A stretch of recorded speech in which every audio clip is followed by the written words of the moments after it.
Hi, this is Amy Hunter. I'm the Region 4 political organizer. I wanted to give you a brief update today on our challenges and opportunities for this upcoming general election that we have scheduled in about 10 weeks.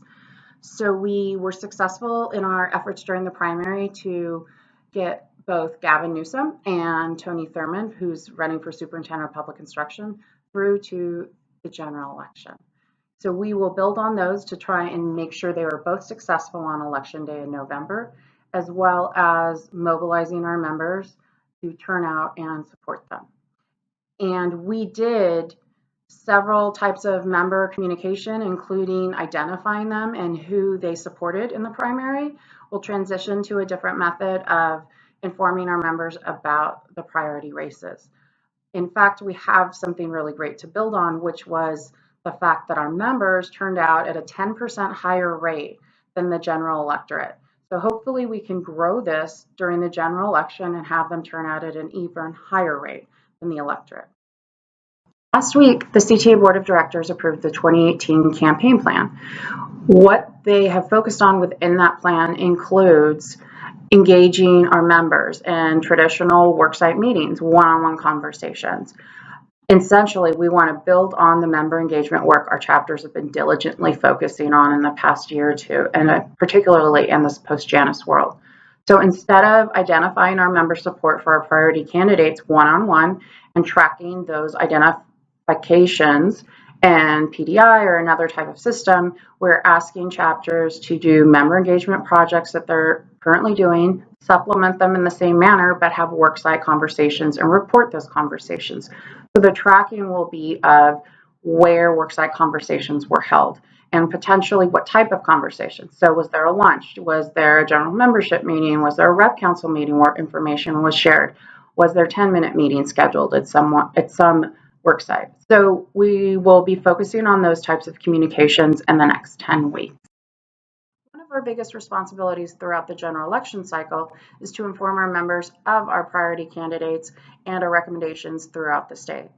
Those would include, obviously, the constitutional officer recommendations we've mentioned with the SPI race and the gubernatorial race, but we also have other constitutional officers, state legislature, congressional races, initiatives. And then there are also our local races, our local school board and college board of trustee races. We will likely see 6 pieces of mail. Those are member-to-member pieces on these types of races, and we're looking to include 2 pieces that highlight the local recommendations of chapters. So if your chapters have recommended candidates for school or college trustee, make sure you let me know. We will also cull names from our ABC process as well. Further, most of our chapters are facing serious school board races in many of their districts and are working towards being successful on those as well as supporting the CTA program. And so when there is that type of activity, we also have opportunities for resources to be shared with the chapters. Everything from the data program, where they can request information both for members of their chapters, CTA members, or external voters. They can get this information, whether it's for direct mail, postcards, phone calls, emails, and canvassing. And so we'll continue to use our PDI program for that data and potentially have an opportunity to do a shared mail piece with chapters and CTA. We'll have more information on that coming soon. Lastly, just want to point to a couple of resources. On the leadership website, we have the CTA campaign toolkit, and so there's flyers, articles, all sorts of things that you can download and print or email out to members regarding the election and our priority candidates and issues. So make sure you look for those there. They've been updated since the primary election.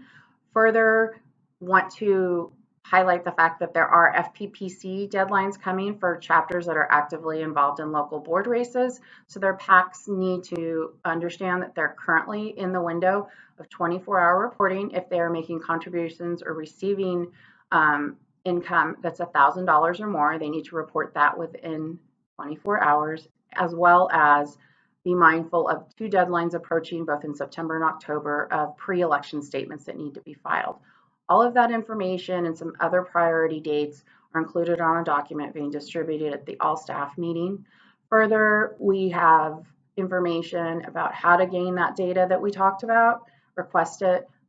We can always help you with targeting that information to voters that are most likely to support your local candidates, or we're providing you assistance on what formats you can request that in.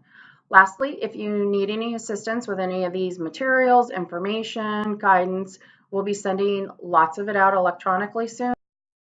So thank you for your time and attention and your continued support of the CTA political program and our 2018 campaign efforts.